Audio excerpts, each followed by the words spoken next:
Hello and welcome to this very special episode of Search with Candour.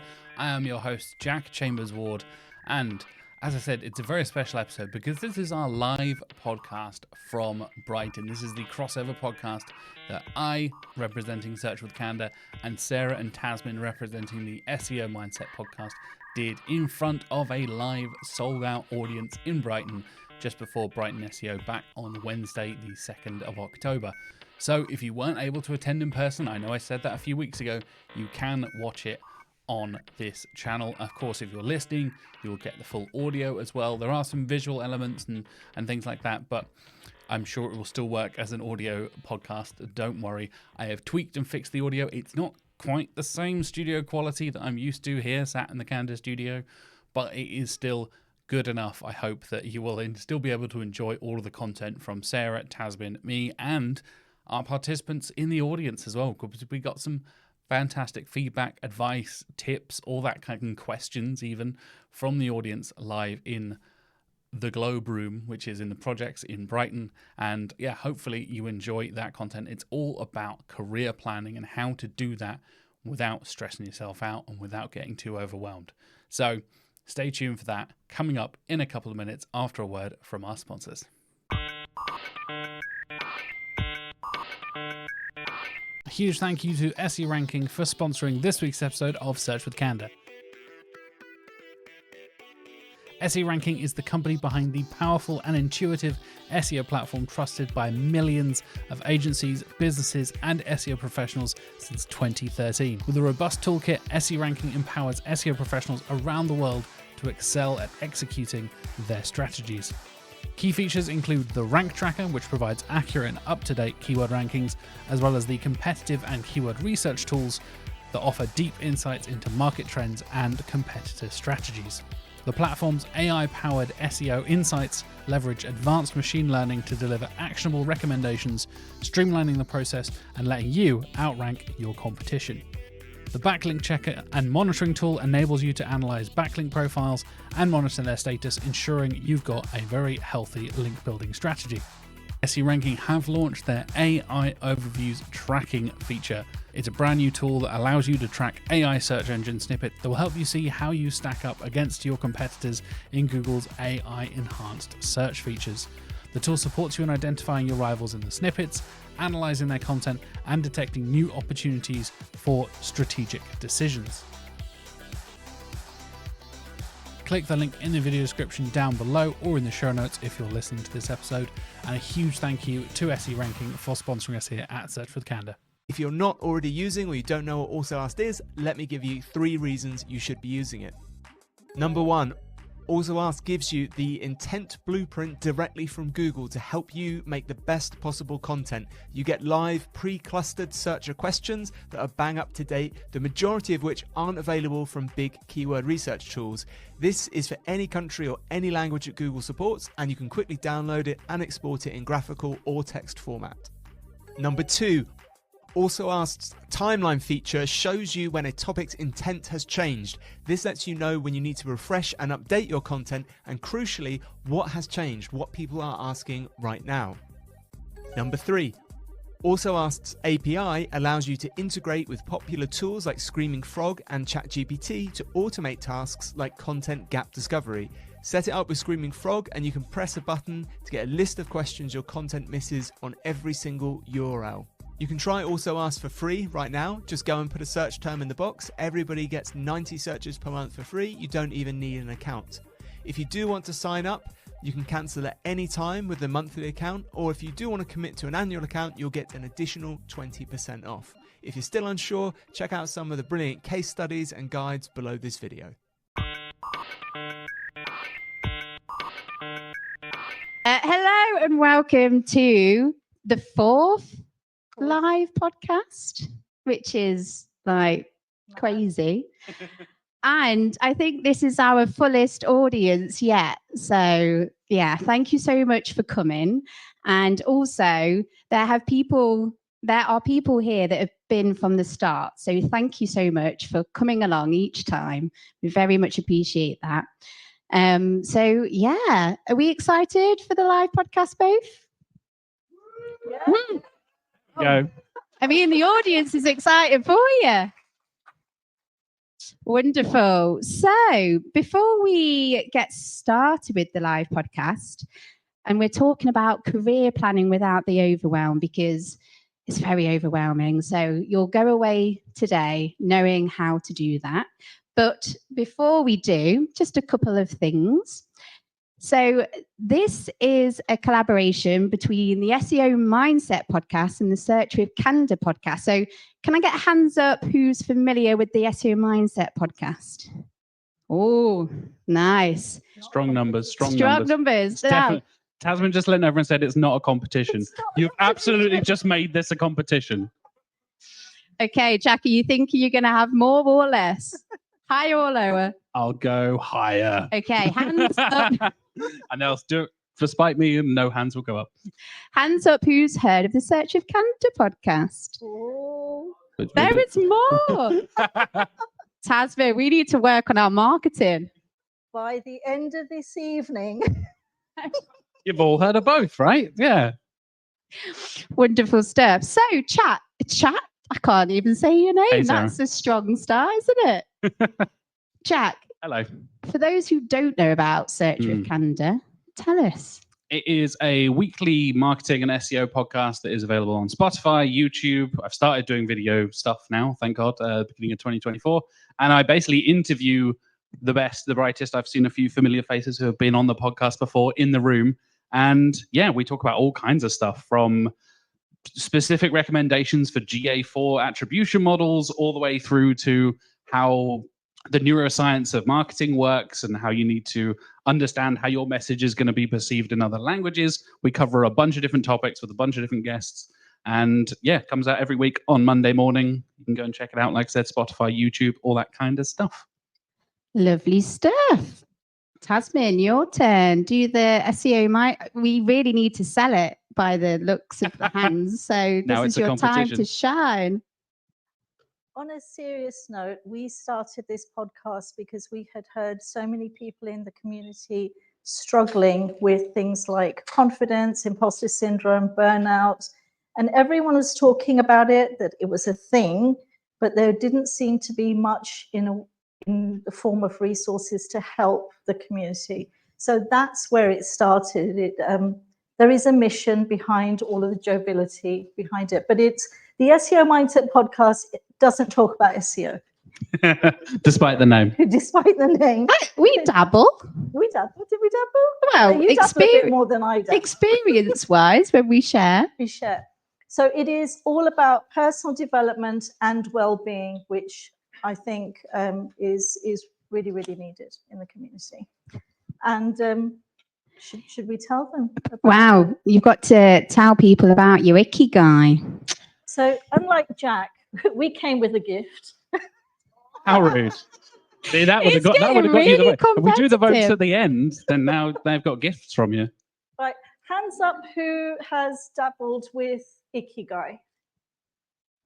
One, Oh, we've got Couple a of hands, hand. couple of Two hands. Two Three hands. hands. Four. 4. I feel like every Or five. time I say, someone else puts their hand up, don't they? Right. 4 people. It's a lot of fun. I really enjoyed the process of going through the Ikigai.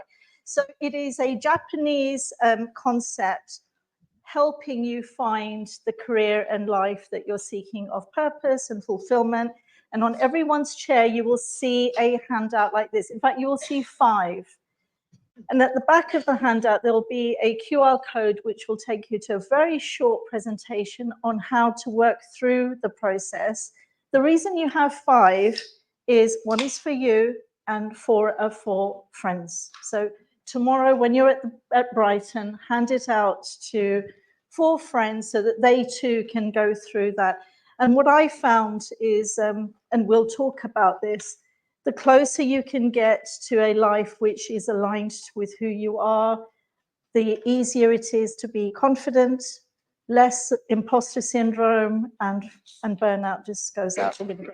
So that's for you all. We'll give you Wonderful. more details about Ikigai during the actual episode podcast we'll do in a sec as well. During the episode that's live and we've got an audience, that always throws me because So this event wouldn't be possible without the support that we get from brands and organizations. So we just want to invite a few of them to join on the stage. So can we get a round of applause for Steve from SISTRIX? Come and say a few words. Come on, Steve. Now I have to do the awkward thing, the sponsor bit, when this is all going lovely and warm, and now with the sponsor thing. My name's Steve from SISTRIX. I won't tell you too much about SISTRIX. If you want to learn more, myself and Michelle are on stage, and Tazmin is hosting tomorrow afternoon, Syndicate 1 and 2. Michelle's talking about TikTok trends and TikTok ambassadorships and that sort of stuff. I'm going to talk about trends as well, so please do join us for that. To mend the kind of aura that I've just broken, we've left some nice warm beanies on the chairs. I'm absolutely gobsmacked about how many people are here. I only ordered 50 beanies. I'm so sorry if you don't get one.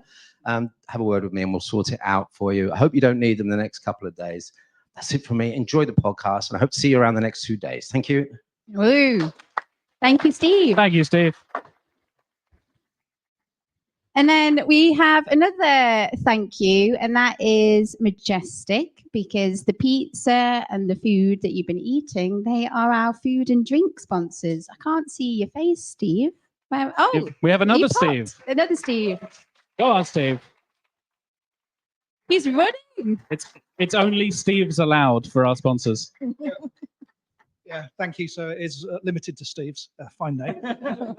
I said something last year from the heart, so I can't repeat it, because if people listen to last year's, then listen to this year's. Sincere. I've always been a reluctant manager. I manage and work in fear of making accidental oversight or mistake that then ruins somebody's day and makes me an accidental arsehole.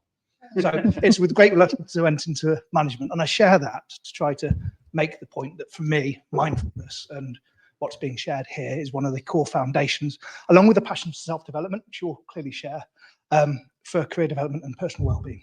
So thank you both. Thank you very much. Round of applause. Oh yeah, and Majestic. And then our last two is Silicon Brighton.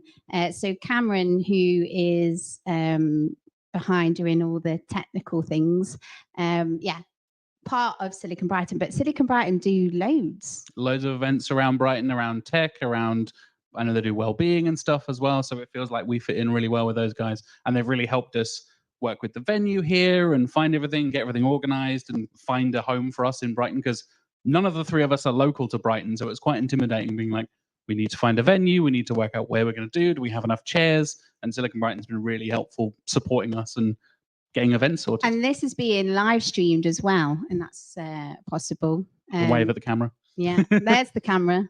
Everyone wave that over there. I don't know how many people can see on the camera. I mean, we've tried it. So yes, so thank you so much, Silicon Brighton. And then obviously the venue projects, they're always super helpful. We come back every time. The room is beautiful. I think the first time I walked in, I think I actually gasped. But yeah, so is that I think that's everyone. I think that's everything. Should thank you too. Thank you. And then That's you, all. Sarah. There we go. Right, shall we crack on? Should we talk about career planning? Before we do, let's get a raise of hands. Who does career planning, or who has dabbled in career planning? Okay. All right. 4 or 5 people, give or take. Who understands what career planning is? Even few. Oh no, a couple more people. Okay. So this is very needed then, this conversation. So we're just going to have a bit of a chit chat about it, aren't we? So let's start sharing our own experiences with career planning. And Tazmin, let's start with you.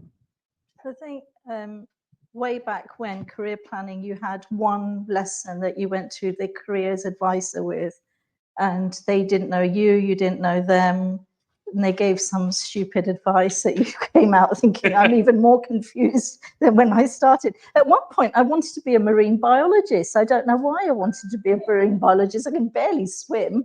So that would have been I can see something you on as, my- apart from the swimming part, I can see you as a marine biologist. Oh, that would have been on my career planning, wouldn't it? Learn how to swim. But for a long time, I didn't plan. I just drifted along. I listened to what people told me that I should be doing. I had perceived thoughts of what I should be doing, and I just muddled along. I just went from one job to another. So I don't even think I felt I had a career. And that was until I would say about 40. And then I learned this thing that, oh, I get to do what I want with my life. And I didn't know that until that point. I didn't know that I could make choices for myself.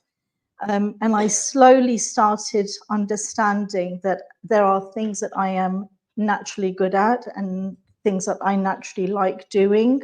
And if I can steer my career that way, there are things I want for my life. And, money is part of it. How much do you want to earn? Because that also will impact what career choices you make. And I would say now I am very, very intentional. I look at my career plan every year and then every quarter after that. So I align. And I think if you are going on a journey, that constant alignment is very, very needed, because if you just skew off a little bit and don't bring yourself back again, you're then, instead of going there, you're going there. So that's fine. And I'm so much happier for it.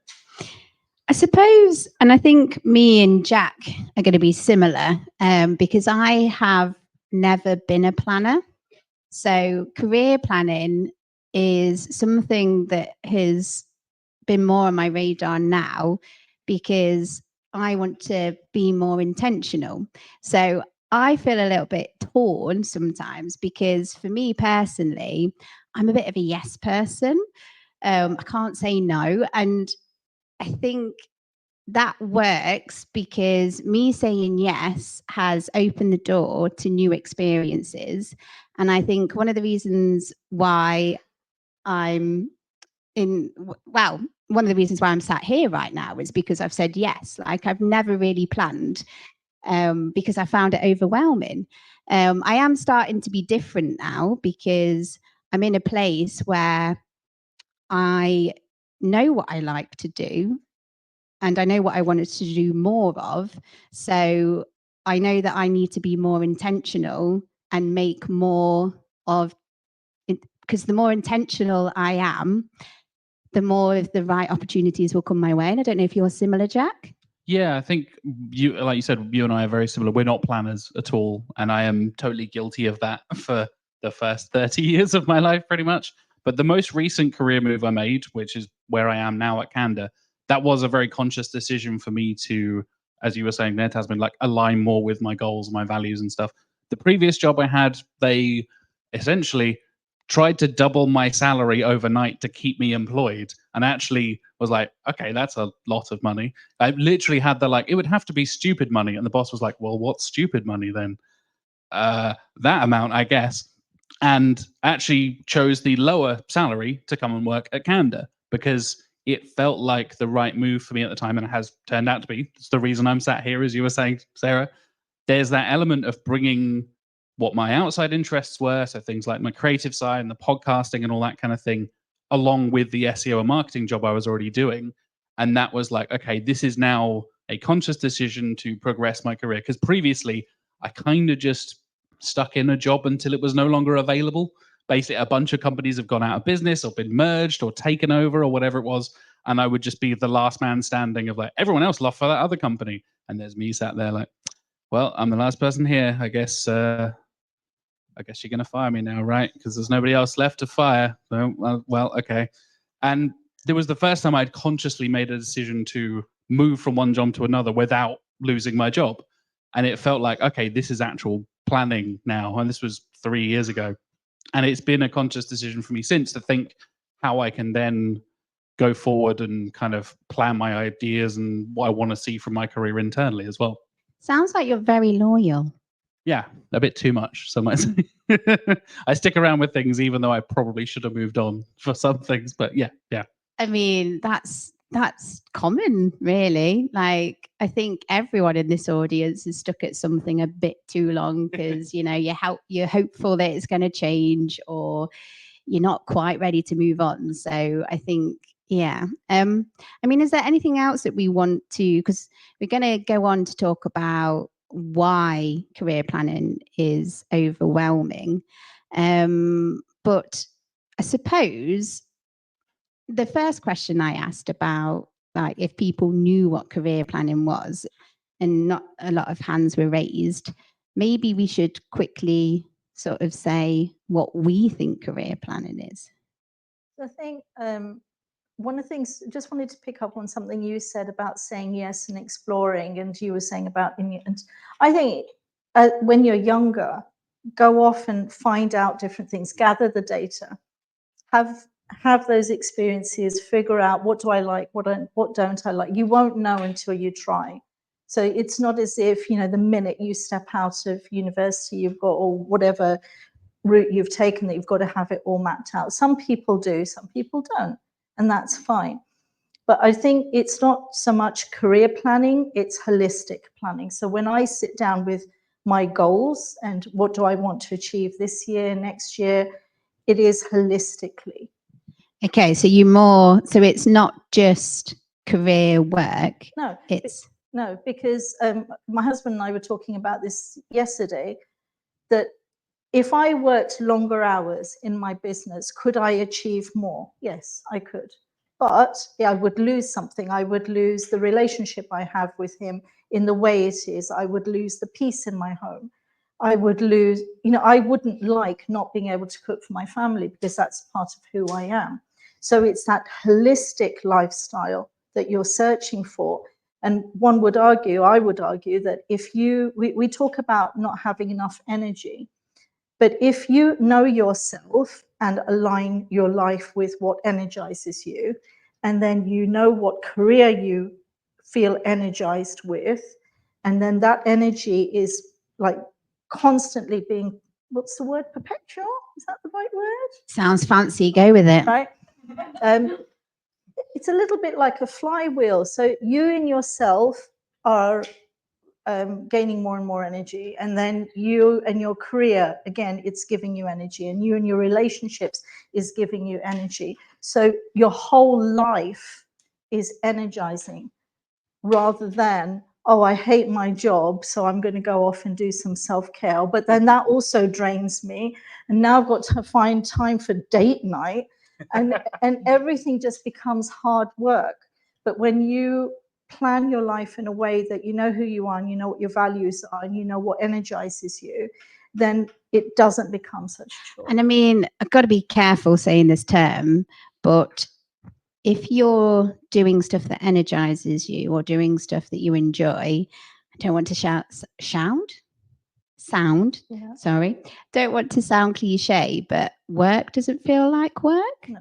Or is that unrealistic? Is that idealistic? There are some parts of my work which I would rather not do, and that's like the admin. Is that doing the podcast with me? No, that's that. Oh, Tazmin would rather be anywhere else than sat here right now, clearly.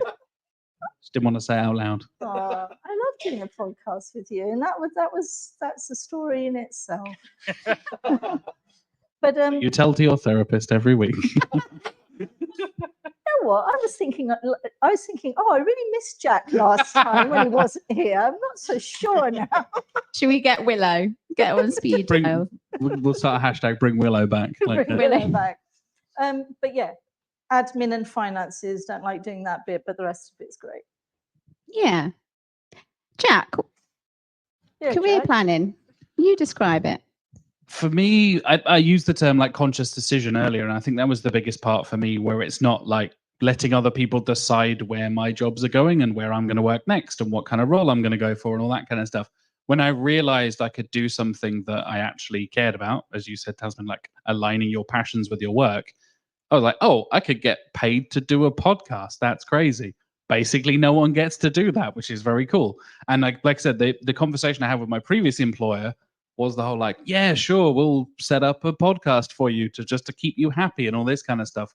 Whereas I'd already had the conversation with the guys at Candour, I was already listening to their podcast. I was already a fan of Search with Candour before I became the host. And it was this element of like, well, I know you guys align with my values. You kind of know what you're doing. So I'm going to take the leap and go for it. And because it was that conscious decision rather than I don't really have any other options, I'll just apply for whatever's available. I need to pay my rent, that kind of thing, which has been my previous 30 years of, 15 years of employment, I guess. There was that kind of conscious decision to then think, okay, I can make this plan long term rather than reacting short term just so I pay my rent the next month, essentially.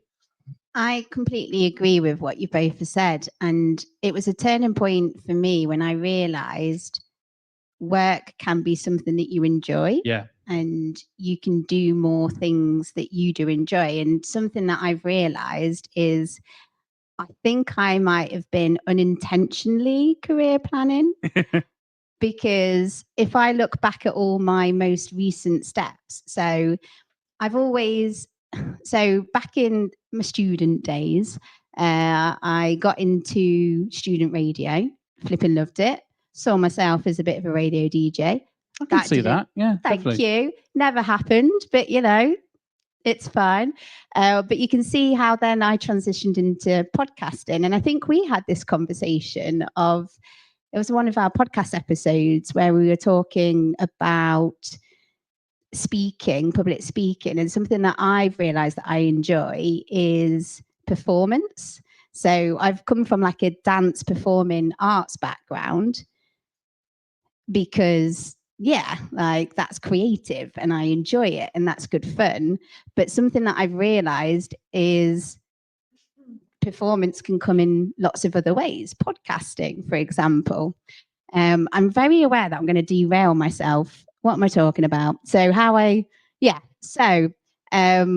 I've realized that over the years, because I know that I've enjoyed podcasting, and public speaking and being creative, my last few moves or my career moves have been around that.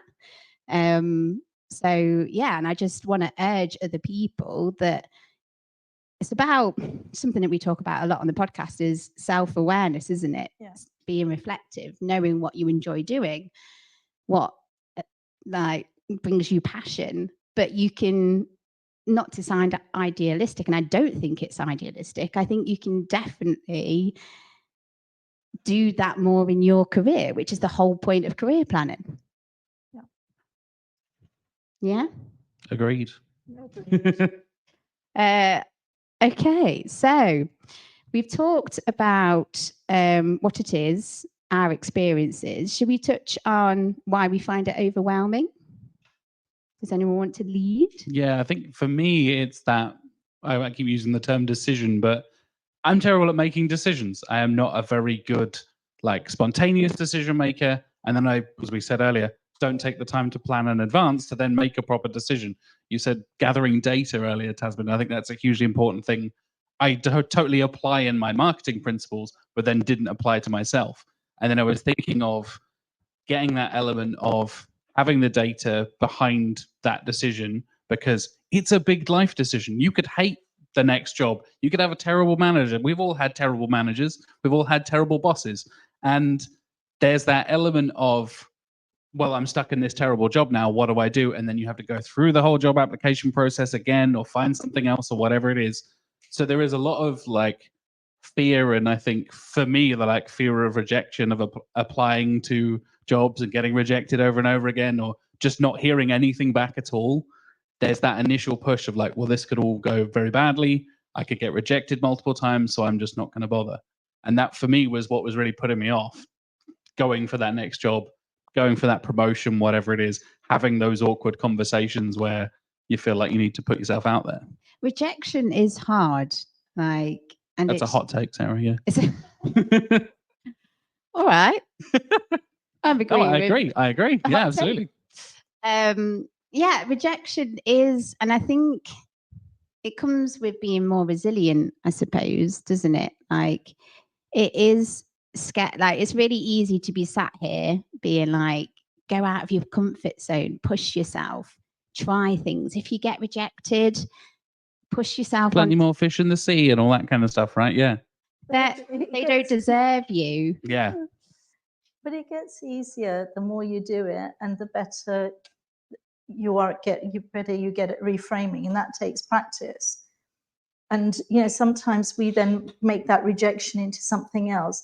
I'm sorry you didn't get this job because there were so many applicants. And we take it as, oh no, they hated me, I'm rubbish. Why don't you just believe them? Maybe there were just so many applicants. You know, just don't make it bigger than it has to be. And I remember not so long ago, I got rejected because I didn't have a particular skill. So I emailed them back and said, well, you know, I'm really passionate about pursuing this thing. How can I get that skill? Is there a course I can take? Is there this? Is there that? And they said, unfortunately not. So the only way you could get it is by doing that job, which I didn't get because I couldn't do that thing. So I said, well, I'd like to remind you about all of this stuff, other stuff that I have that is in addition to what you're looking for, above and beyond. I can do this and this and this and this. And actually, I think you lost out because I honestly believe that I would have been great. They definitely missed out. Yeah, they did. And you know what? Even if it's not true, maybe they got the perfect person. What is better for me? Yes, I'm not saying be delusional. If they're saying you can't swim and it's a big requirement of this job, go and learn how to swim. That is quite important. Yeah. Are you talking about your marine biology again? Back to the marine biology. Come back again. I don't know where this space just makes memories pop into your head. But at the same time, if you are able to do that job, if you have all of the skills and they reject you, which belief is going to be better for you? The one that says, oh, you're rubbish, that's why they didn't hire you, or actually, you know what, they're rubbish because they didn't hire you. It's very true. It's very true. With the latter. Yeah, it's a change of mindset, isn't it? And speak to you right in that instance doesn't mean that you won't always be right. There'll be something else. One day they'll learn. Hopefully. Tazmin, where does overwhelm come for you? I think there's just so much information, so many people telling you what you should be doing, how you should be doing it, what you should apply for, how much you should be earning, what sort of life you should be leading. There's just so much. And, you know, social media does not help. And luckily, we're going to be sharing some strategies to deal with all of that. So I think that's part of it. Another thing is that I don't know, maybe I'm the only one, but because I got into this planning habit later in life, I thought, oh no, I've missed out, you know. I don't have enough time now. I'm getting older. I'm 40 now, and now I'm planning. I should have been planning in my 20s and my 30s. And then you start panicking. And suddenly, oh, this year I need to make everything happen that should have happened in the last 10 years. Well, it doesn't work like that. But if you will just slow down, what is it that you want? And look within. I think there's too much emphasis on what is the world telling me I should be doing? What is the world telling me that I'm good at or not good at? We're seeking validation from external instead of internal. And this art of self-reflection and self-understanding just seems to be diminishing more and more and more. And it's bizarre because we hear this phrase, I want to be financially independent. So, you know, I want to be financially independent. Great. I don't even know what that means. We'll talk later. That's another, maybe we'll do that. Should I be financially independent? That's the next episode of the podcast. When we come back in April. Stay tuned. But what about emotionally independent? You know, what if I don't need all of these people to be telling me how I should be feeling or what I should be doing next? What about understanding that yourself? Take advice, gather information and say, okay, these 10 people have told me these 10 things, but I know who I am, what I like, what my values are, and what I want for my life. Actually, those 3 ideas align. Maybe I'll give those a bit of thought. Those 7, totally rubbish. I'm going to reject those. And we don't seem to do that. It's very true. Something that I struggle with and where my overwhelm comes from, and I don't know if it's going to make me sound weird, but I am terrified of getting it wrong. And I think if I look back on anything, or like anything that I'm doing right now, or campaigns, or anything that I'm working on, there is something in me that I'm always terrified that I'm going to do something wrong. And maybe it's the people pleaser in me. Maybe, I don't know where this fear comes from, but like even sending out an email campaign, like the emails that you've all been receiving, I checked them about 10 times before I sent them out. So when it comes to career planning, part of my brain goes, what if I plan it wrong? Which I don't know if is weird to say, or also because of my past experience of not being a planner and always just saying yes to stuff. What if I say no to something because it's not in my career plan, but then it ends? Do you know what I mean? And like it was a wrong thing to say. There's that balance of flexibility, right? You can't. Yeah. There's an element of, and we'll get into strategies and stuff in a minute, but having that career plan, an idea of what you want to do, but also having the flexibility to realize maybe I'll try something slightly different. And as you said, Tazmin, still need to align yourself with your overall values and stuff like that. But I think then if you're following it too strictly, you can feel a bit boxed in and feel too constricted. And I think I definitely felt that early in my career when I started off like marketing intern straight out of university. Despite my physics degree, I went straight into marketing because nobody goes and works in physics after having a physics degree, apparently.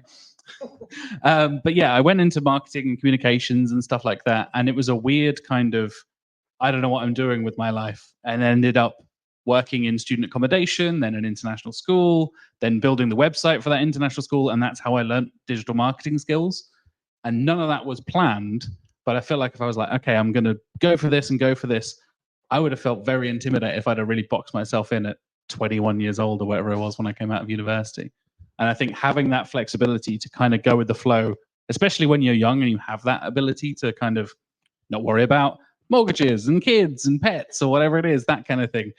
There you have that ability to plan, but still adjust as you go along and have the wherewithal to be not too constrictive on yourself. I feel like I can see why can't I say words right now? I've said your name so many times and now your name has just gone from my brain. Tazmin. There we go. I do hear what you're saying, and I think just because you've decided on the 1st of January that this is what you're going to do this year, and it's that constant checking in, you can tell if something's going right or something's not going right. You can tell if you listen to yourself. And then set yourself up saying, okay, you know what, every 2 months or every quarter, I'm going to sit down and go through that list. Is there something else I want to be doing? Is there something that I'm doing that I'm not happy with? Is there an opportunity? And when you get opportunities, you don't have to say no, because it's not in my plan. It's your plan. It's flexible. You can change it. You don't have to be rigid about it. As long as that thing works for you, it makes sense to you at that time. And I suppose another way of looking at it, it also gives you permission to say no, because there's a lot of things that I've said yes to when I probably shouldn't have, but I've got this innate in me to say yes. Whereas if I've got this career plan in my head, there's a reason for me to say no. It's like having a backup plan if you're not going to a thing, that somebody invites you to something and like, oh no, it's cancelled, what a shame, I'm gonna have to stay inside and just chill out or whatever. The relief of having a meeting cancelled at the last minute, like, oh, you've got a built-in excuse. And I think the career plan works in a similar way where, like you said, it gives you that reason to say no to things. So you're not just saying no and thinking, was that the right decision? Should I have said no? Having data, having a plan in there then gives you actual reasons and rational thinking behind making a decision. And coming back around to what I was saying about being a big decision, you can then justify that more to yourself and make it seem less overwhelming. I love those moments when a plan is cancelled and you get delicious. and you just get the PJs on. Yeah. You're sit in literally like, front of okay, it's time to Netflix. get dressed. No, straight back to pajamas. And then, but you have to pretend, oh, I'm so like, it's such a shame. I was really looking forward. All the broken heart emojis, and you're there just The crying Yeah. face. Yeah. Big question. Oh, it might not be a big question. I've over egged it now, haven't I? It might be a mediocre sized question. But as we're talking about career planning, what do you wish that you both would have done sooner? If that question makes sense. Paid attention to the clues that were so apparent in my life. Were you ignoring them? I don't. I think I was hoping that if I did that thing really, really well, somebody would just hand me that thing on a platter. So I was always in tech because that's what people did. I was okay at it. I didn't get sacked ever. So I'm using that as a. All right, rub it in, Tazmin, blimey. You're getting a round of applause as well. Yeah. I mean, that would be a good teller that I was rubbish at it. That I got sacked from it. So I was not a good grocery stacker person. That's my tell. That's the one I got fired from. So I never got sacked. And I, people talked to me nicely. So I'm using those two things as a clue that I did okay at it. But when I started understanding things like personal development and goal setting and all of these great things, I remember telling my managing director at the time, I really want to run a goal setting workshop. Can I do it? He said, yeah, go for it. And I did. And then I ran another and another. And then every organization I went to, I said, oh, can I give a talk on inner chatter? Yeah, sure, go ahead. And I loved doing it. And I did it all in my own time. And I thought, stupidly, that somebody would say, oh, Tazmin, you're really good at that. You know what? Why don't you stop doing that data integrity stuff or that SEO stuff and do that full time? Because that's what I secretly wanted. But it didn't happen, bizarrely. It's strange that, until I took the step. But when we talk about gathering data, analyze that data, all of the skills that you normally use in your work for other people, use it for your own life. And say, okay, clearly there is a trend there. Tazmin likes doing personal development stuff and she enjoys it and people seem to enjoy that. Why don't you do something with that? So that's what I wish I had done sooner. And I think we can all relate to that. Jack, how would you answer the question? Similarly, with like I said, with the podcasting stuff, really, for me, it was that switch in my brain was mentioning the podcasting stuff like on my professional side of things, on my CV, on my LinkedIn page, all that kind of stuff. That's literally what got me the job at Candour, is because Mark Williams-Cook, who I'm sure plenty of people in the audience know, who was the original host of Search with Candour, is our marketing director at Candour. And he saw my post on LinkedIn. He was looking to hire an SEO person, but spotted that I also do a film podcast. And he has strong opinions about certain films. And we talk about bad film sequels on Sequelizers. He said, hey, I actually like Predator 2. I was like, you're wrong. Predator 2 is terrible. And we just had a conversation on LinkedIn. It's like, by the way, are you interested in an SEO role? I'm like, sure. Yeah, okay. Why not? Yeah. And it was literally, Mark has never seen my CV, never checked my resume or anything like that until I want to know years how later. it went from like debating films to, hey, come and work. Surprisingly quickly. It was like 3 DMs. And I was like, yeah, let's set up an interview. Why not? Impressive. Yeah. I move fast. We need to do a round of applause because the Sequelizers has been nominated for an Independent Podcast Awards. Are you getting a bit? I don't take full credit with my co-hosts, Matt and Tim, as well. But yeah, it was a weird thing where it was the first time I'd mentioned it on my LinkedIn and on my CV, because previously, well, I want a marketing job, so I'm just going to mention my marketing stuff. And then realizing, a bunch of the skills that I use to promote the podcast, to create the podcast, are also relevant to my professional development as well. So mentioning on that, suddenly I'm doing a marketing and podcasting role 3 years later. I wish I'd done that a lot sooner. I've been podcasting for 15 years. There's 12 years of... that needs a round of applause. 15 years. Like, wow. It was 12 years of not mentioning it anywhere, keeping podcasting very separate from my personal life, from professional life, all that kind of stuff. And actually, all of that stuff is relevant to each other. Of course. I probably should have done that a lot sooner, 10 years earlier. Um, How about you, Sarah? Glad you asked me the question. Tables have turned. I wish that I was braver sooner because, and I know it's hard, isn't it? Because it's hard to be brave, especially when you've got lots of things to think about. So one of the things that I wish I did sooner was go freelance. So I went freelance end of April this year, and it's going for like 5 months. And I'm still going 5 months, which Congratulations. Round of applause for that. There we go. I mean, I've really turned the tables on you now, mate. 5 months, 15 years. Like, I mean, I didn't get paid a penny for that. You're actually living as a freelancer. I didn't get paid for podcasting until I was like 32. But it was always something that I wanted to do, and I would even like talk to people, lots of people about it, because something that I do is when there's something in my brain that I want to do, I have to talk it out, or I have to like talk it through with other people. And yeah, like I always sort of like push that want or feeling down, like, no, you should stay employed. It is safe. It is secure. I'm very struggling saying that sounds, but anyway. Developed a lisp all of a sudden. I think so. And yeah, and I've been doing this 5 months, and I'm very appreciative of where I am, and I flipping love it, and I'm having a whale of a time. And I just wish that I was brave enough to do it sooner, like, because yeah, but I think hindsight, and obviously you can't change the past, you are where you are now. I'm glad that I am doing it now, and I'm just glad that there was something that pushed me enough to be like, you know what, just have a go. Because, and I'm very aware that everyone's got different situations.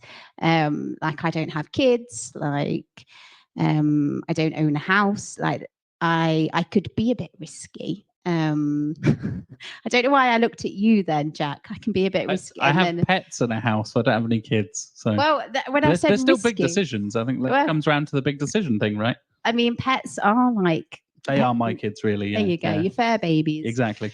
But yeah, I don't know. But I think everyone would have wished they'd been like braver sooner. I think that's a common thing. Like you're doing something now, like even starting a podcast, Tazmin. Do you wish you started a podcast sooner? I didn't even think about it until you said, fancy doing a podcast? Oh, all right, then let's do that then. But I think, you know, your initial question, what do I wish I'd done? Yes, I too wish I'd been braver earlier. I wish I had spoken nicely to myself earlier, because I think we beat ourselves up a lot. I think I wish I had started appreciating my own skill set earlier, because we're very good at saying, I'm not good at this, I'm not good at that, I'm not good at the other. Whereas if you flip that around and say, I am good at this, I can do that, I'm getting better at that, the way you speak to yourself impacts the choices that you make. Well, there's a thing, isn't there? Don't say something to yourself that you wouldn't say to a friend or like family or loved one. I mean, very easier said than done, but you've got to be kinder to yourself, haven't you? Shall we get into some strategies? Yes. Some things. I think you've got quite a list. So I'm just going to talk a little bit more about this. I did this the first time a few months ago, and it retrospectively showed me that my career in coaching is exactly what I should be doing. So there's 4 circles. One is what is it that you love doing? So you write down all the things that you love doing. Next one is what are you good at? And there will be some that are in both camps. The next one is what could you get paid for? And then the 4th circle is what does the world need? And whatever is in the intersection will give you ideas on what you should, you know, what career is aligned to you innately. Now, it does more than that. So when you sit down and write down, what am I good at? It makes you feel good. It makes you feel empowered. When you write down, what do I love doing? that also helps you make choices on what do I want to spend my spare time doing. When you look at the other areas, you start aligning. That doesn't, and you start learning about yourself. Okay, confession time. Here we go. It's bizarre. I really love cleaning kitchens. That is a deep, dark secret right If there. anyone wants to hire There Tazmin you to go. clean their kitchen, Life coach and kitchen And kitchen Tazmin cleaner. Suleiman. I am very good at cleaning kitchens. I believe the world needs clean kitchens, and I also believe I could get paid. However, I did not put it in my Ikigai because I have a vision of my life and I have a mission within that, and it's cleaning the world's kitchens is not there. So you may find that there is something in the middle, and again, it's tapping into yourself and saying, okay, do I want to be doing that for the rest of my life? So that's a really good one. But I did another one recently that was also fantastic called the 9 Lives. Has anyone done the 9 Lives exercise? Okay, so you don't overthink it. Get a piece of paper and say, okay, what are 9 lives I could have? Now, 1 has to be your current life. So number 1, put down what you'd like to do. And then list out another 8 that you'd really like to do. I'd like to be a professional cleaner or a marine biologist, or I put down I've got things 3 like, Tasmins already. I'm impressed. so I put down things like, I'd like to be an author, I'd like to be this, I'd like to be that, I'd like to be the other. And you just write them down. Now, the idea isn't that you suddenly think, oh, I'm going to leapfrog into one of those. It doesn't have to be that drastic. Find the one that you would love to do. If there was nothing holding you back, no restrictions at all, which is the life that you would really love to live? And become aware of it and try, when we talk about career planning, try and find a way of moving towards that slowly. The other ones, what is it in those other lives that you can take and put into your life currently? So I would love to write a book. I've told you that I'd love to write a book. What's stopping me writing a book? what is stopping you? It's bizarre because in my head I've already written it. I just need to put it on a piece of paper, and it's called Sarah's Dream. It's a children's book. We download your brain, Tasman, or something like we need some like brainwave downloading ability. I mean, we will be there one day, surely. AI, Well, I downloaded this new app today. I think it's just been released by Ali Abdul, who I'm a big fan of. I mean, you never talk about this. I never talk about him at all, ever. And then you just talk, you just describe your book, and apparently it's really great at curating. So I've taken a step forward. And it's a really interesting exercise because you're not overthinking it and you're not doing it, you're just writing it down. And then what is stopping you doing some of those things? The other thing that I thought of doing was running a day retreat. Now, I say a day retreat because I know I like people, but at the same time, I also like being on my own. Would I be able to take a group of people on a 6-day retreat? No, thanks. I'm not doing that. Could I do it for a day? Yeah, actually, I'd like to try that. So that is part of my 2025 plan. 2 retreats, March and September. Nice. Yeah. I remember. Stay tuned. Stay tuned. And there's another strategy as well with the. So I call it the ISA. Everyone's got a variation of doing it. Say you decide, I want to. Who set a goal and it didn't Happen? It just didn't happen. New Year's resolutions count. Okay. Right. Okay. Out of the people who had a goal that didn't happen, did you have a strategy? 0 hands, viewers and listeners. We've got some people doing there's some middly hands. People, okay, just one person here. So I'm going to pick. Did you have any actions aligned to that strategy? Okay. Good start. Downloading a gym app is a good start. That's as far as I've got with my book. You've got a book app. You've got a gym app. The first step is find an app that fulfills your goal. There you go. Oh, there you go. so financial commitment, yeah. they important. Once you're paying for it and you're on the subscription, you're then incentivized. Well, I need to get my money's worth, so I have to go to the gym or write the book or whatever. So what There you go. happens? You spend Action one- £10,000 since. So action 1 would be download the app. Action 2 would be open the app. Do we need to have? I feel like we're having this discussion with a bunch of professional people in tech of download the app, open the app, input your email. It's an email, right? It starts with a word and then there's an at in the I'm middle. going to explain what an email is. I was taking the piss, mate. That's fine. I'm not. That's the point. So I is intention. We have goals, but if you don't know why you're doing it, then it's pointless. It really is pointless. And in Islam, there is a word for it called niyat. And before you do anything, you have to have that niyat. Why am I doing it? So every action is connected to a wider why. I mean, Simon Sinek's been talking about it for a few years, but it's as old as civilization is. So that's the I. Then you've got a strategy. So one of the things that I want to be doing, and I am working on it, is I want our meal times to be more nutritious at home. So that's the goal. And the reason why is we want to live healthily. We have a wonderful family. We want to enjoy that family. Okay, so what's the strategy? Part of the strategy is I need to change the way I cook. I need to change the things I cook.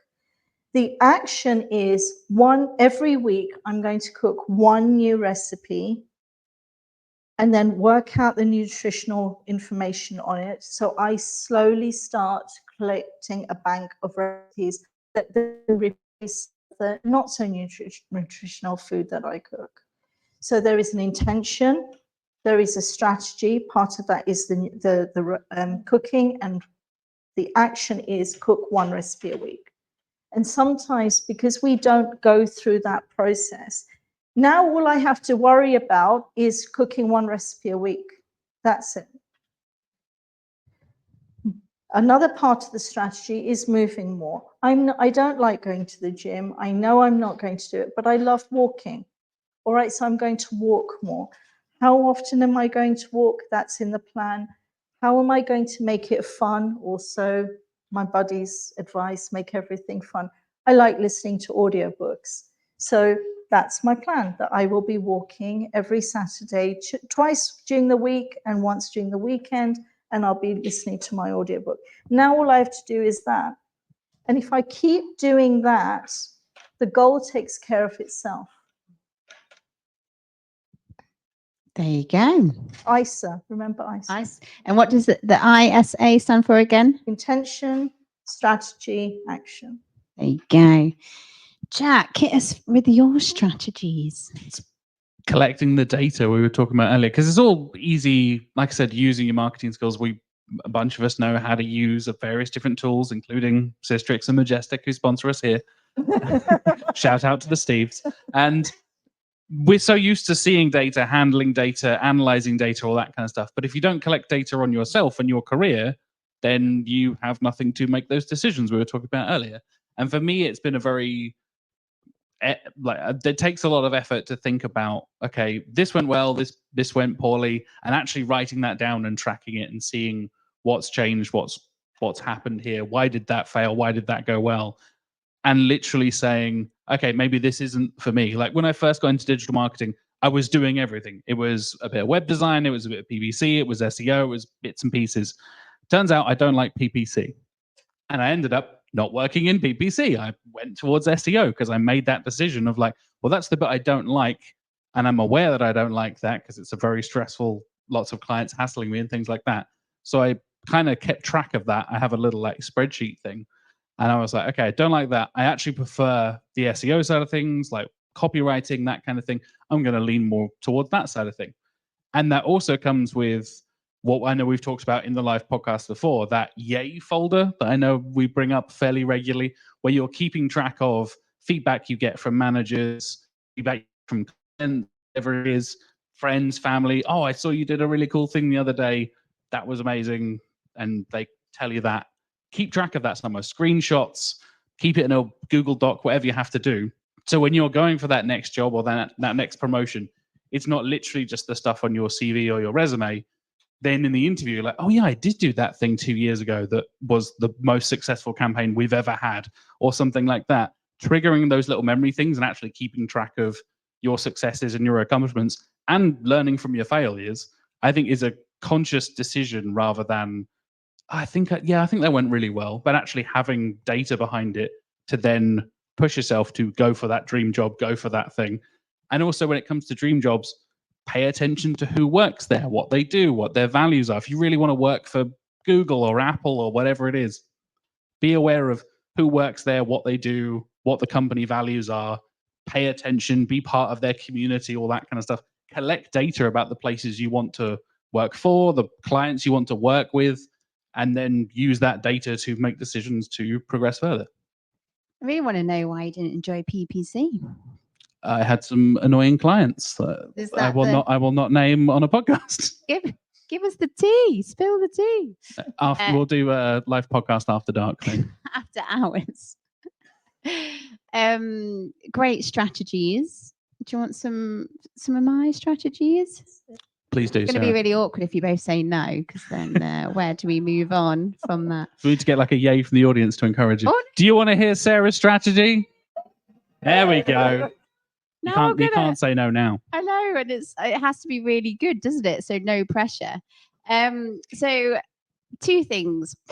Advice for if you know where you want to go, and advice if you don't know. So if you know where you want to go, that's great. What you need to do is work yourself back from that, because part of the overwhelm is when you've got this massive goal, this massive target, how the fudge do you get there? Yeah. So I always like to work back and break it down into manageable chunks, because there's this idea that what's the smallest viable thing that you can do that gets you on the path to where you want to be, because then you get into that mindset, I am doing something. Then be realistic. So how long is it going to take? Is it going to be 3 months? Is it going to be 6 months? Is it going to be 12 months?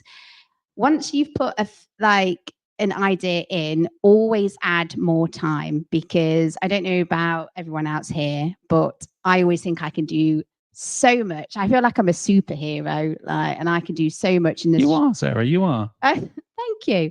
But so many times where I write this massive list that I think I'm going to get done in a day, and I literally get 2 things done. Yeah. There's some nods going on in the audience. So be realistic, and it is hard to be realistic, but just give yourself a buffer. Yeah. So you have a think, oh, this is going to take me this long, add some more time on. And also, this is like a guide. Like, don't beat yourself up or feel bad if you don't get there. Like, that's not, it's just giving you a plan and a direction. And then off you go. And then as you go on your journey, find people, accountability buddies. I'm a big fan of this. So find someone that you feel safe with, that you can meet up with on the regular, and you can have a bit of a review, and you can have a bit of a check-in, and you can like talk about how you're progressing, or maybe you're stuck on something because you want to get somewhere, but you just can't figure out how to do that. So having people that you feel safe with as well, that you can talk to, like, and schedule it in. Like for me, something doesn't happen if it doesn't go in my calendar or go up in my ClickUp. I live and die by my calendar, definitely. So yeah. And then if you don't know where you want to go, it's all about getting that data. Yeah. So have some time getting to know yourself. Have some time like learning what do you enjoy doing? What do you want to do more of? Like Tazmin said, if you want to like work in certain places, was you or was it Jack? Sorry. It was me all along. You just it sounds so similar. Yeah. Obviously, we often get confused. Often. But do your research. And if there's someone that you aspire to, so for example, going to Brighton SEO, right? If you fancy yourself, oh, I quite like to have a go on the stage, like talk to people, get people's experiences, ask. Because the more that you can just be curious, I suppose, be curious about yourself, be curious about other stuff that's going on in the world. Say yes to things. I know this is going back to my other thing, but how do you know if you like something until you try it? And 9 times out of 10, if I do something new for the first time, the thought of it is always worse than the actual doing. The anticipation is always worse, isn't it? Yeah, and it makes sense because in your mind, you don't know what you're setting yourself up for. And if you don't like it, you don't have to do it again. Just, cross that, like tried it. Because you're going to be in a much better position having a go at different things, trying stuff out. No one's going to judge you if you do things wrong or things don't. Like, people forget as well. Like, I think we're so worried about what people think and what people are going to say. People will forget they've got their own problems as well. They've got their own stuff that they're worried about and stuff. So yeah, I think that would be my strategies and tips. I'm going to add my own 3 letters. I'm going to steal an idea from you, Tazmin, the ISA. I'm going to steal the idea from you, Sarah, and combine the two. ABC, always be curious. I think that's a thing that I, funnily enough, learned in my scientific days and have kind of continued to apply. If you're wondering about something, go and do some research. Go and get that data. Like you said, ask questions. If you want to work at a particular company and you go to Brighton SEO and they're exhibiting or the speaker is here or whatever it is, go and talk to them. See what they're like. See what the kind of people who work there, like I was saying earlier, work out what the company is like, the people are like. You might get an idea of like the kind of culture and values, and maybe if you buy them enough drinks, the kind of wages you're going to get paid. But yeah, I think it's that thing of always being curious, always being ready to ask those questions and poke a few holes and see what happens. Yeah, and you're going to be really unlucky because most times where I've started a conversation and I've asked it, like, no one's ever been rude, no one's ever been like, sorry, you can't talk to me. So you're going to be really unlucky if you ever find yourself in that situation. So I mean, we've got some time to mingle after because we're due to finish shortly, but like, have a conversation with each other, find out what everyone's doing, see how they got there. Like ABC, always be curious. ISA, intent, strategy, action. My short-term memory, I need to get that looked at, don't I? So we've got a fun little catch box, but before I get there, I just want to check, is there anything else that we want to, I feel like we've covered a lot, but is there anything that anyone wants to say before we do questions and stuff?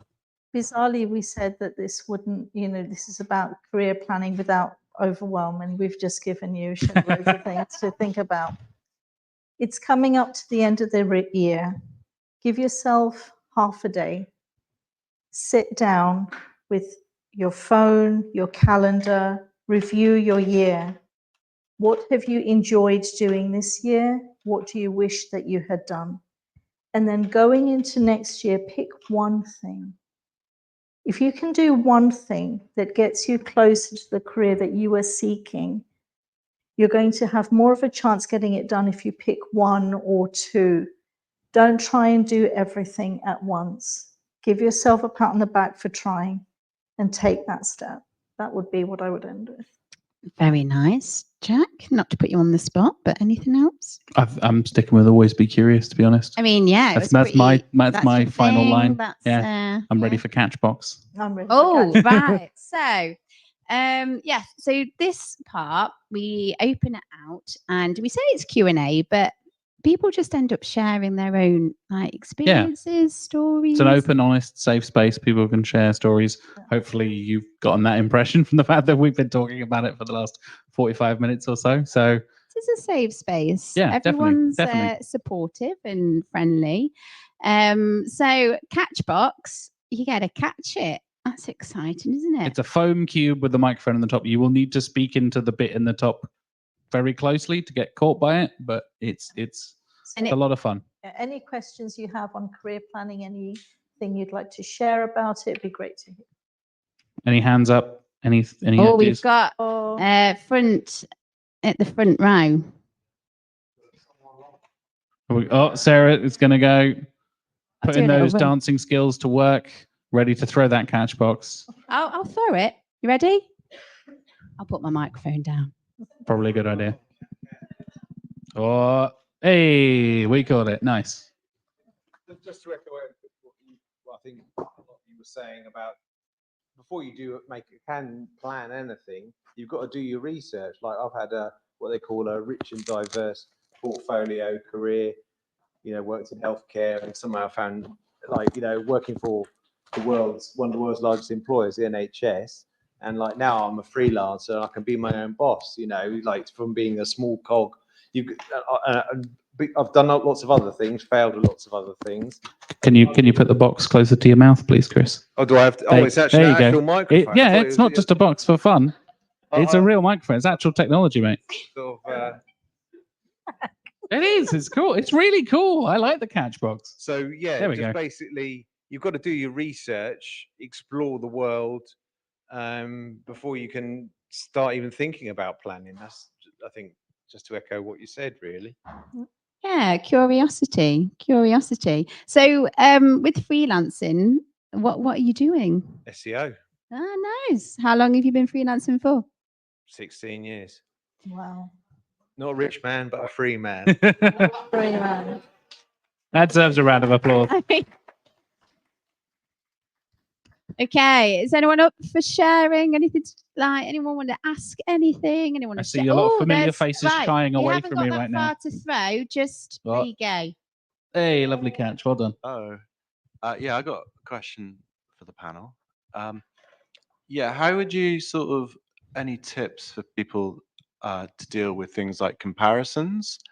I feel like my perception might be at times that sometimes comparisons can be a bad thing, and any advice on how to recognize such things, and maybe what to do if you are feeling like that?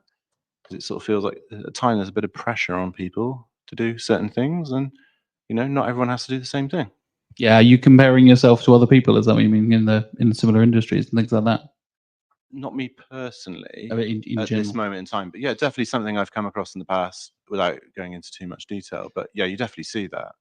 So it'd be interesting, just because I guess the theme here was like pursuing like what you want to pursue, but at the same time you do see comparisons, which some people do describe as quite a toxic behavior. Yeah, definitely. I think you mentioned social media earlier, Tazmin. That's we all know that the things we all post on social media are not necessarily our most honest things. We put our best foot forward, especially when we're job hunting or thinking about a career and all that kind of stuff. You're putting yourself out there, and everyone is doing that. So you're not seeing the honest side of yourself, but you can get through that by having that conversation. Maybe you see, somebody who is doing a public speaking role, as Sarah mentioned earlier, that you're interested in, like, oh my God, they've just got it all now. They know exactly what they're doing.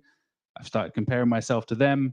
Actually having a conversation with that person, you can then get through that kind of social media filter into the real world and realize like, oh no, I struggled with this for 10 years, or, oh, I wasn't comfortable with that. I was in exactly the same position you were, years previously in my career, or whatever it is. I think breaking through that filter and having those real world conversations can ease off the comparison a little bit and help with that. You're comparing real to real rather than like a perceived dream job, dream role, whatever it is, to where your real situation is. Does that help a little bit? Maybe. Yeah, potentially. Okay. Yeah, I'll take potentially. Harsh. Yeah, no, thanks. I think also when we compare ourselves with other people, we're comparing our perception of ourselves with our perception of them. And it's really asking yourself, am I being truthful to myself with my perception of myself? And usually we are downgrading ourselves and using that perception and then comparing it with somebody else. So that's one thing. Are you being truthful about you? Would your beliefs about you stand up in a court of law? would that judge be able to say, okay, where's the evidence? Would you have the evidence for it? Usually not. It's all in our head. Another thing is understanding that everyone is messed up in some way. Speak for yourself, Tazmin. No offense, audience. Everybody's muddling their way through. Nobody's got the perfect idea, and nobody gets it right first time. Nobody does. They're all going through it. And in one way, we glamorize failure. Oh, this author had to go to 75 different publishers until they found the one that would take their book. Oh, Colonel Sanders had to go to a gazillion people before he could sell his chicken, whatever. We glamorize it, but when we have to go through it ourselves, it feels harder.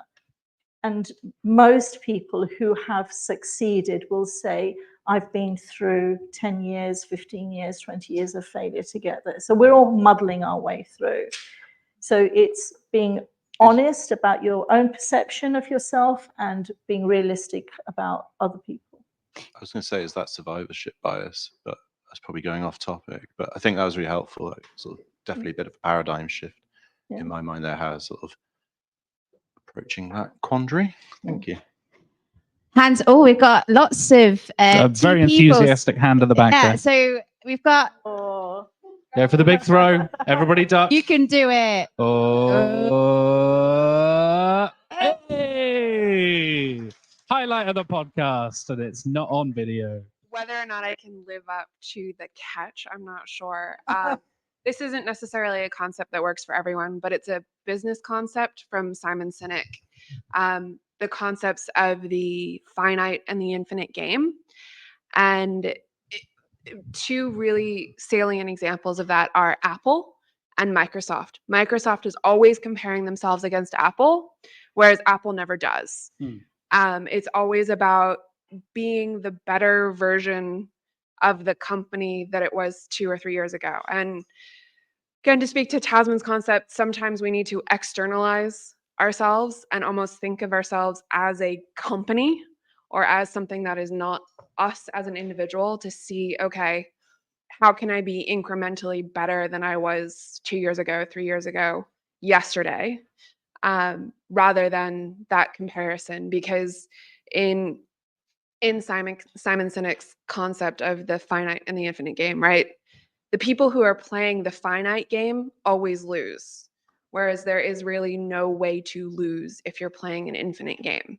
So if you're just trying to be a better version of yourself than you were yesterday, that 1% incremental that no one else is really doing because it's only 1%, then you're in a better headspace than 99% of people.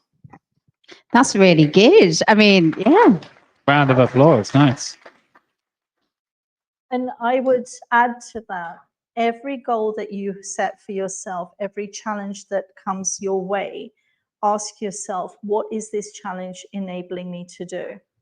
Because every goal ultimately is leading you to be the better person. If you say, I want a better relationship, what does that take? Oh, that takes more compassion, more empathy, more patience, better listening skills. That is making you a better person. If you have to go up, you're progressing in your career and have to learn how to negotiate better or stakeholder management better, that again is developing qualities in you that is going to make you a better person. So the ultimate goal is a better you. Yeah, and I'm definitely someone where I needed to kind of externalize myself to not only see the lack of comparison, right? Like I don't have to compare myself to everyone else, but also the things that I was good at. Yeah. So that may help as well. Lovely. Right. Let's get some hands up. Oh, you got to throw it. That's It's a cheating. catch It's not called box. pass the box. There we go. Thank you. I do have a question, but just to extend on these as well, I think what helps with externalizing, I've lost my train of thought now. No, I've gone. Sorry, you go. Sorry. So you go ahead. I'll Was it because we made you catch it? Did we put too much pressure on? Yeah, possibly. Blame it on us. We'll take that. Sorry about that. Yeah, go ahead. Hello. I was just about externalizing your looking at yourself from afar, and almost like a Beyonce Sasha Fierce kind of thing. Nice. But also to what Jack was saying about you didn't tell anyone that you were a podcaster for years. I just want to give everyone in the room a bit of a nudge and a nag, because I like to do that in a cheerleading kind of way, to even if you're in an employed role, to build your personal brand. Everyone hates the term, but be out there posting on LinkedIn about what you're good at, showing a little bit of your personal, your personality, your hobbies, and just start building that name for yourself, even if you're in a very happy role that you love very much. You just don't know what will happen in the future with your career. And I'm telling you that as somebody who was one of those annoying careers advisors, but not a bad one though, years ago in a previous life. But now I'm a copywriter and I write for Freelancer magazine, so we should talk. Okay, let's. Yeah, the networking's happening already. It's already happening. Thank you. Oh, yeah, there's a hand up. Oh, that was low. That was a low Sneaky one. catch there, Steve. Yeah, question then from us as a tool and data provider. A question to the floor. Apart from sponsoring the Mindset podcast, is there anything we can do to help? I'm thinking kind of in terms of certification, training, and that sort of support. I'd be interested to hear any of your feedback on that point. Anyone? Can I throw this to someone to answer that? So just to Or the confirm, panel, of course. is it like how, yeah, so as we're talking about progression and career and planning and stuff, what is needed for that to happen? Like courses, certifications? Yeah, so I'm thinking of certifications really because Okay. the industry is really, there's not a lot going on in terms of certification. How do people handle that? How do they prove that they're SEOs? How do they train themselves up to be a certified SEO? I'm interested in feedback. Who has a SEO certification or like a Google or? Well, I did just the put your Google hand- Analytics like course. Okay, I'll rephrase it. Who has a certification related to their work? Yeah. Me, I suppose. Okay. And what sort of certifications are we talking? Does anyone want to share? Samrush? Samrush? It's okay. I can You're not allowed to talk about competitors. get it all out. Come on, people. Open and honest, see. Go on, Natalia. So recently I started teaching at the university. Well done. I'm teaching SEO. Woo! Yeah. Thank you.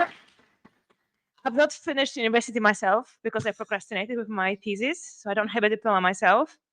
And Have you told your students that? Yeah. Okay, good. So I found myself in a situation when the university, it's a private university, said, we need your certifications. And I was like, what certifications? I don't have any. So I went online and I found all the certifications I could find. So this show I do SEO as a professional.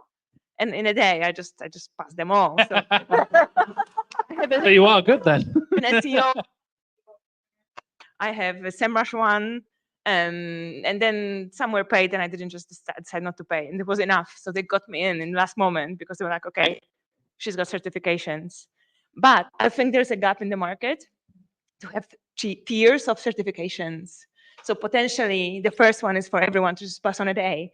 But the next one, you need an extra level, because I think we need to prove ourselves sometimes in the ways we're not prepared for, like myself. And I think if you prepared something long term where there's certain tiers, I would be interested in that. Would anyone like to add? Oh, I mean, who are you going to pick? Hello, everyone. I also think that, it depends on the university you go to. There are some unis that are quite, let's say the UK, a bit too expensive, and so people can't afford to do it. Or maybe that's very theoretical. So a lot of people do like the Chartered Institute of Marketing, which is a lot less expensive. It's more practical. But to be able to maintain your chartered marketer status, you have to show that you're doing continuous learning. So every year I have to think, okay, what did I do, this past year? Some of it is the certifications of SEO, but there's not like loads. So yes, there is sort of a gap in the market. I mean, there was the light bulb with Women Tech SEO. They did a partnership with the Learning JavaScript SEO, and that was a really good one. Over 4 weeks, I think there's just one more left. So I think more of these type of sessions, and I think also ones where there's feedback sessions. I think the Tom Critchell SEO MBA was really good because it's what? Yeah, no, it's finished. Yeah, but it was just like things like that because the thing is, once you get past, I don't know, 18 or 22 or some, I don't know, university type class level, yeah, you're too old to get feedback. And when you ask for feedback, it's like, oh, you don't know that? So it's really nice to get like feedback on your assignments. And so that was a very good course, but obviously Tom's gone back to working for someone now. So things like that would be really good to get that continuous feedback around assignments. And then you have these group classes as well. So you can meet others and discuss it. So the teachers doesn't feel like that they are the ones to have to mark everything. You know, you can get feedback with the other, with their teammates, classmates. The next live podcast is going to be an assessment session. We're all going to get scores. Steve is going to be marking your homework. It's going to happen. There's a flipboard thing. There you go. We'll go and get a little flip chart. Flip chart. Yeah, I don't know. Yeah. Any more? Anyone else want to? From my perspective, I just want to kind of piggyback off Joe's point. I feel like there is an opportunity for us to have more conversations and have a forum to like network. And I think Joe and Michael have actually created a really nice forum where every Friday people get to like join from different parts of the world and then have a conversation about different questions which have come up during their like work week. And I feel like that gives you the opportunity to really think out loud, discuss ideas, and basically not ask a silly question, which I think is something that we need to promote, because I feel like, you know, Tazmin touched upon it. There's a lot of like that imposter syndrome, which we need to fight and be like, okay, everyone is having the same problem or has experienced it throughout their career at some point, and we need to just be vocal about it. Very true. Yeah, shout out to the SEO office hours, what Joe and Mike are doing, and yes, their live streams and stuff. You can go and join them live in the chat and ask questions and stuff. It's very, very cool. Through the box and then some. Yeah. Have a little of a. Who wants the box? Joe's getting the box again. Go on, Mike. Here's your moment. He thought about it. Wanted the box. Nothing. Just talk about the SEO office hours. I think it was a really good initiative that Mike set up. So thank you for inviting me to co-host with you. Pleasure. Thanks for joining. Go on, Mike. Oh, he's gone camera shy. But yeah, definitely go and talk to those guys afterwards and find out about SEO office hours. Like, yeah. I think one gap in the market for certification is some sort of testing Google Webmaster Guidelines. So, like, you know, you get the Google AdWords certification, analytics certification, but Google Webmaster Guidelines, I think, is the big gap in the market. Yeah, we just talked about the Sitebulb, their study that they did with the JavaScript stuff. Joe, you just mentioned that. And there was a fascinating bit of data in there that was like, everyone thinks knowing how crawling and rendering and indexing works is very important. But like 20% of those people have actually read the documentation and actually understand how it works. You're totally right, Chris. I think there's a big need for kind of, that certification of understanding, do you actually know what you're talking about in a broader sense, in more specific senses? Obviously, there's loads of like Udemy courses and stuff like that. But then, as Natalia mentioned earlier, like, are those people qualified to, anyone can just upload a Udemy course or do whatever? So yeah, I think it's an interesting idea to get certifications in different skills and then verified stuff that confirms you have actually read best practices and are aware of stuff and you're not just bodging it or black hatting it or whatever. Very true. Right. Looking at the time, we probably can squeeze one more in. We have got the space until 10, but we obviously want to mingle. We still got drinks, snacks, like everything has to go, because if it doesn't go, us three have to eat it. Woe is us. So it's a hard life. So take it with, it is a hard life. Someone has to do it. So please make sure, but we can squeeze one more in, can't we? If anyone wants. Anyone want to catch a box? We done. People just want snacks, don't they? Yeah. You've talked up the snacks now. Okay. Oh, Andy at the back there. Okay. We've got an enthusiastic hand. Go on, Chris. Go for the long throw. Do it. Do it. Hey. 100% success rate. Look at that. Well done, audience. Who knew SEOs were so athletic?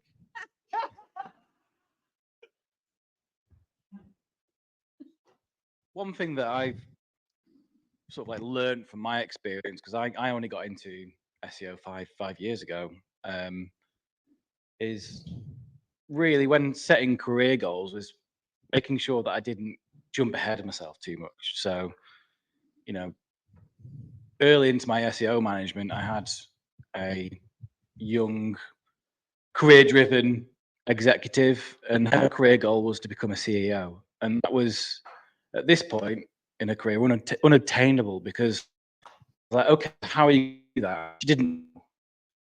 It's kind of like, great that you aspire to be something, but you know, do something that's manageable and work towards that, and create micro goals that are going to help you achieve that, and then work the next step. I knew early in my career, I was jumping from job to job, you know, being made redundant, just trying to get another job, getting anything I could, to then going, I don't want to be jumping from job to job. I want to build a career. Okay, so what do I want to do? So I worked out, you know, what I wanted to do, and I wanted to work in marketing. So I set some goals to achieve that. And then it was like, okay, I'm now doing something I really enjoy. But what is it about marketing that I enjoy the most? And that's when I lean towards SEO. I get a career in SEO, and I'm like, this is even better.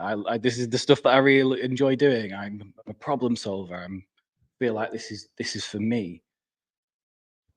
But then it's like, okay, so where does this lead me? Quite soon after that, I realized actually, you know, in the future, I'd love to be a freelancer. I'd love to be doing this myself. So what am I going to, what do I need to achieve to enable me to do that? You know, I need to be confident in selling. I need to be able to market myself.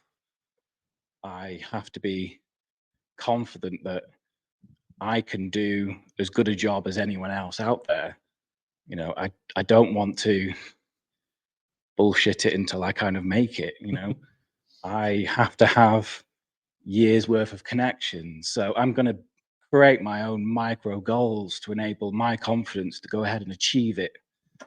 And it's just breaking that down for me that has really enabled me to go from someone who was in my late 20s, floating around jobs, not knowing what I was going to do with my life, to really having that path that I've been able to get to where I am today, where, you know, I am in that wonderful place where I'm no longer working for someone else, I'm working for me, and I'm in control of my destiny, which is, you know, for me, something that I've always wanted to do. So yeah, that'd be my advice. Well done. Nice. I am very sorry, but that I'm going to have to call time. So that is the end of the live podcast, the recording. Like I said, we have got the space until 10, so please help us eat, drink what is left. Thank you. Thank you again to SISTRIX and Majestic for sponsoring, Silicon Brighton, the projects. And yes, we will be following up with an email, so you can basically, we're going to do better at letting people know about these events. So that's a goal we've set ourselves. There's the goal. There's a goal. We're going to take over the world, and the first step is email addresses. So yeah, we'll follow up with you all, where you can sign up to be notified about other events and all that lovely stuff. I just want to say thank you for coming. And yeah, is there anything else that you want to say, you both? Wraps us up quite nicely, mate. Yeah. And that wraps us up for this week's episode. Thank you so much for watching or listening. If you attended the live podcast in Brighton, a huge thank you for coming along. Hopefully you had a fantastic time, enjoyed the food, enjoyed the podcast, enjoyed the cookies and drinks and all that kind of stuff. And we will be doing it once again, of course, when we come back around in April. So stay tuned for that. My plan is to do it basically every 6 months. Maybe we'll even expand to other events and things like that as well. But if you do attend Brighton SEO and you've not come along to the live podcast, I can highly recommend it. Hopefully you've enjoyed this episode enough that it's convinced you to come along in April and the next year's Brighton SEOs in general as well. I'll be back next week with more fantastic guests and chats. Of course, I've got more conversations with Mark Williams-Cook. We'll be back here in the studio talking about all the latest SEO news that you need to know about. We'll also be doing our Halloween special at the end of October. Miriam and Stephanie are coming back. We're going to talk all about Halloween tips, UX, e-commerce, trends, digital PR, lots of stuff. It's going to be a very fun, possibly costume featuring Halloween episode. That's right, we might get fully dressed up for this podcast. Since it's the first time we're doing it on video, right? Previously, we've done the Halloween specials with Miriam and Steph. They have joined me every single year, but it's always been audio. So maybe we'll get dressed up. Maybe we'll have some fun. We'll go full Halloween. Of course, I've got episodes with Noah Lerner, Darren Shaw, and more fantastic, amazing guests coming up over the next few weeks and months as well as we head towards the end of 2024. Like I said, thank you so much for listening. Thank you so much for watching. If you've been watching us all year, or if you started 5 years ago, or whenever I joined the podcast, was that 3 years ago now, nearly 2 years ago? Thank you so much, and I will see you next week. Have a lovely week.